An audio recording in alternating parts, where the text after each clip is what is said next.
have some reports of how, for instance, Beethoven played his music, who played very impulsively, and sometimes not even in a very disciplined way, as we read about it.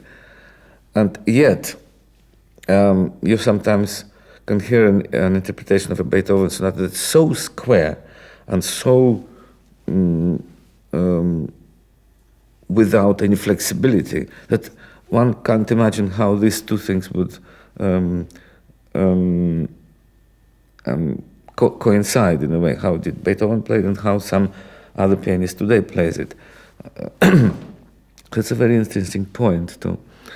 And that, of course, again touches on the point, on the question of speed, because impulsiveness, of course, doesn't have in it a square and slow tempo. Impulsiveness means there's some unexpected changes, obviously, into the faster area.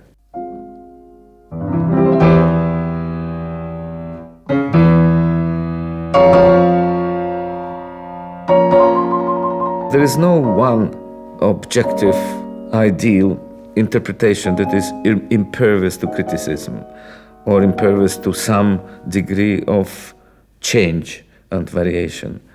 And even some of the greatest pieces of music could do with certain changes of speed, general speed or within the pieces of music.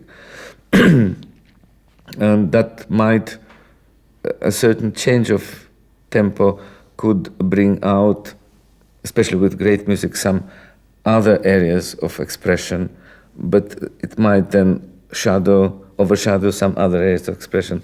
But with great music, there is so much, usually, so much potency, so much to say and to receive, that certain variations are possible.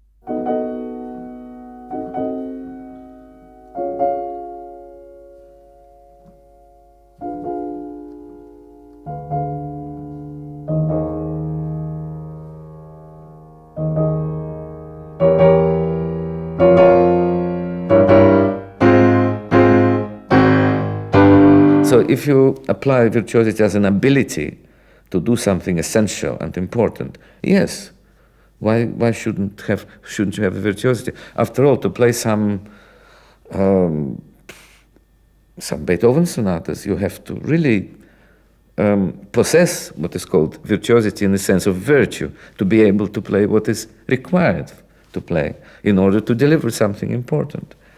But virtuosity for its own sake, all those entertainment pieces that have been composed throughout the ages, but not a long time ago, that came later. That circus is, yes, I suppose speed is important there. You have to be able to entertain. And acrobatics are entertainment, yes. But as I say, I don't like to talk about speed separately.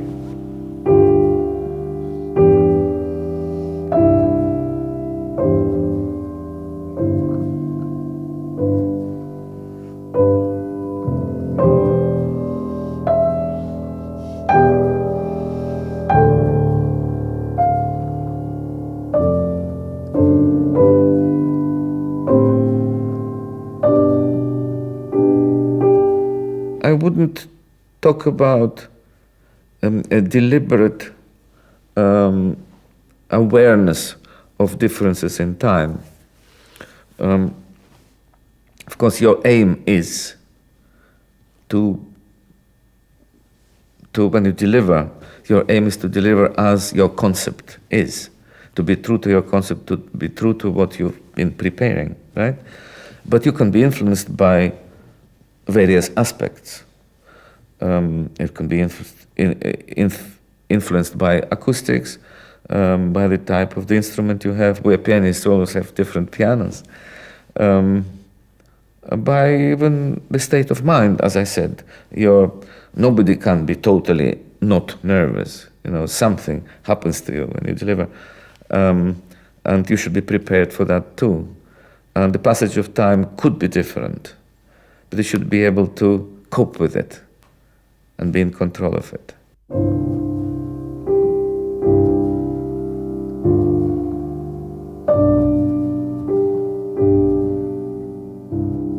even though we have a tremendous advance in communications and in speeding things up, I would have thought that music cannot be influenced by that.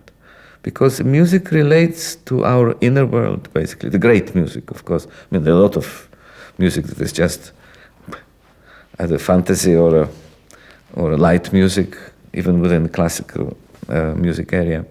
But I'm talking about the great composers like Beethoven and Mozart and Bach and some others. And if it relates to our inner world, then human nature hasn't changed much since a few thousand years ago. In fact, some people would say it hasn't changed at all. And we're still victims of our span of life, of our characteristics that are still imponderable. We still don't know where they come from, or we're just guessing. And if you deliver a message to our inner world, I don't think it can be influenced by the speed around us.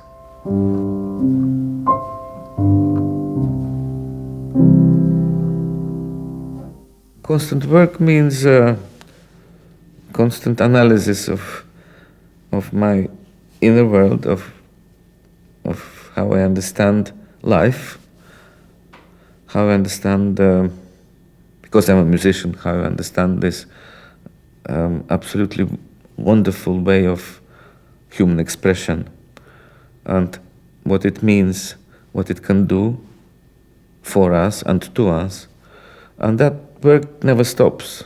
It's a constant, hopefully evolutionary process. And I'm very happy that I'm always in the midst of it. And I hope I never stop growing, but well, you never know.